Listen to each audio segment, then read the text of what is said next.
Good afternoon, Southwest Florida. I'm Bri Walling. This Naples Herald Lunch Break is sponsored by our friends at Kia of Cape Coral. This afternoon, we'll tell you about Collier County's land acquisition on hold after confusion over funding, the Tampa Bay Rays releasing plans to relocate across the bay in a fancy new stadium, and more. Today is Wednesday, July 11th, and this is the Lunch Break. Collier County will continue to pursue the purchase of 9 properties currently designated for conservation, but will hold off on adding a new cycle of conservation lands until funding can be secured after a vote by commissioners.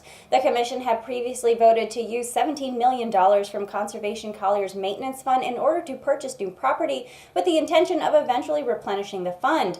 Currently, the fund sits at around $30 million. 2 of the 9 properties on the list had already been approved for purchase by the board, but the county staff suggested that the remainder be put on a lower priority list until a dedicated funding source could be found for the program. The commissioners disagreed, saying there is funding available. The fund was originally created through a special tax approved by voters in order to pay for maintenance on preservation lands which the county already owned, and was meant to replenish itself through interest. The county manager warned the commission that taking money from the program to buy additional property would impact how long the fund could sustain itself unless new revenue is added. The commissioners voted to pursue the properties already on the list for purchase, but instructed staff to not begin the search for additional preservation lands until a revenue source had been designated to refill the fund.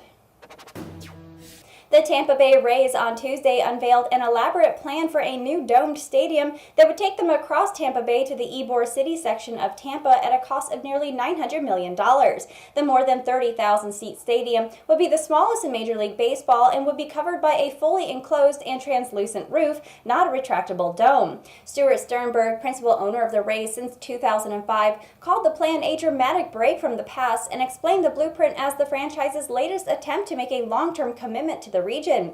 The Rays have consistently ranked near the bottom in attendance at Tropicana Field in St. Petersburg, about 20 miles away from the proposed new site. No plans were revealed about the stadium financing. The Rays, now in their 21st season in the American League, made the presentation partly to solicit corporate support. Sternberg said he expects to play at Tropicana Field for at least 4 or 5 more years, and a best-case scenario for the opening of the new ballpark would be 2023.